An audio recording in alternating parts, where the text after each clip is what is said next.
Hello everyone, this is Lieutenant Beckett, and I'm going to be going over how to use the acronym tool today. So what you're going to do is you're going to open it up first off.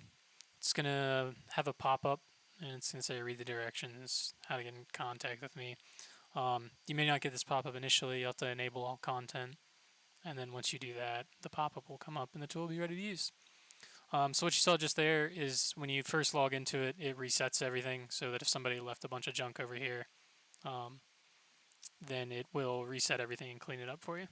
So the first thing you're going to notice is this big blue and yellow area. This is where most of the interaction will happen with the tool. You can't edit anything. You'll get a pop-up. Um, so what you do is you'll come up here and you'll type in a word. And if there's an acronym in any of these guides, it'll pop up here. I'll stop clicking. You can also do the acronym itself, and then it'll show up with the word. And we can do other acronyms too. TTP, Force Global Strike, right? And it shows you what guide it's in. The nice thing about this too is if you you are looking for an acronym to use and you know it has a specific word in it, but you don't remember the whole thing or the acronym for it, you can type in mission and then hit this advanced search here. And we'll wait for it to finish. So what this does is it goes through every single one of these guides and all of the acronyms associated with them, and it searches for the word mission. And I'll show you here. It searches for the word mission here. And if it finds mission, it'll copy this column and this column row, so 106, and then it'll paste it in here.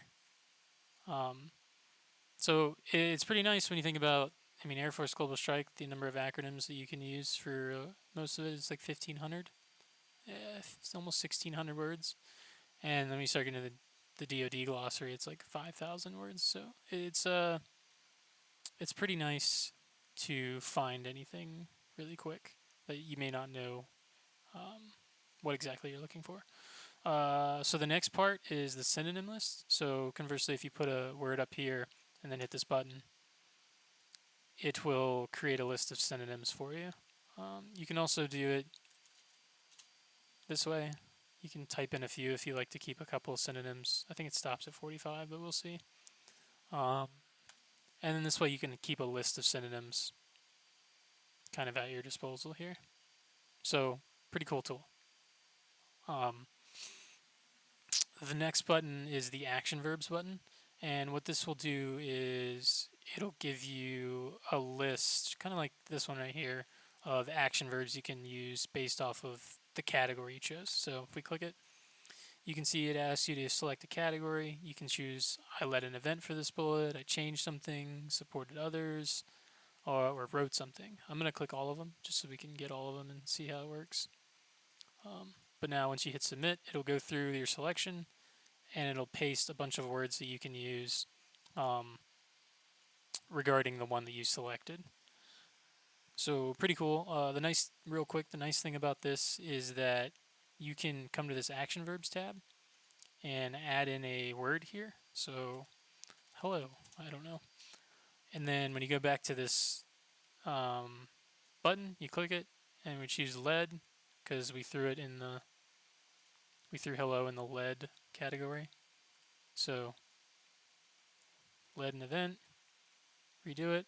Oh, now hello's there. So pretty nifty. You can update it all the way to like line 100 or something. I don't think anybody will go past that, but and then you have the navigation pane on every sheet, and you can just click this to navigate back to the home screen. The last one is example bullets.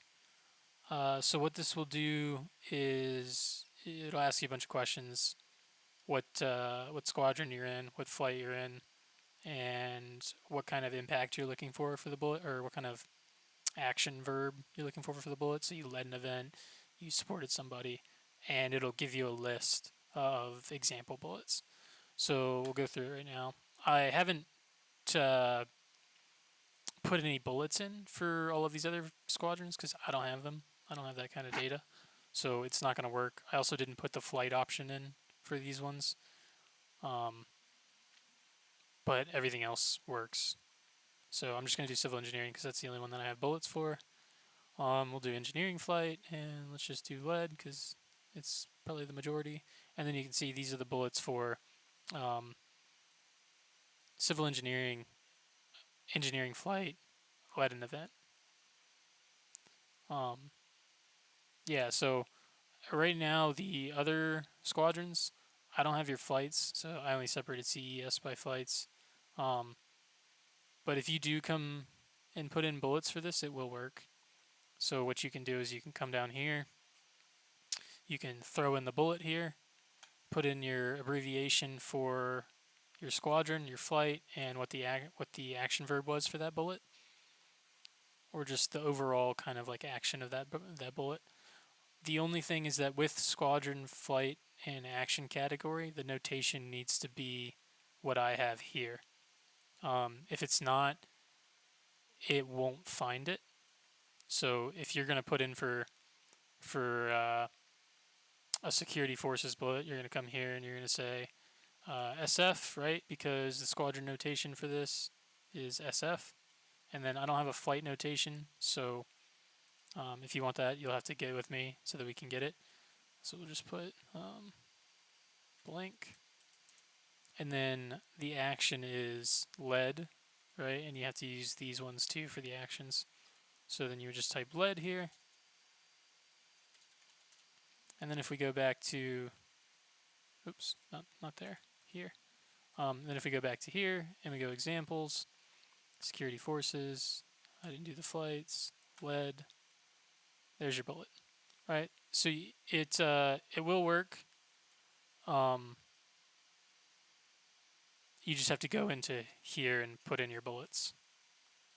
So the kind of last part of this tool is that you can reset everything. So if you come over here, you see there's a bunch of junk clustered here and down here.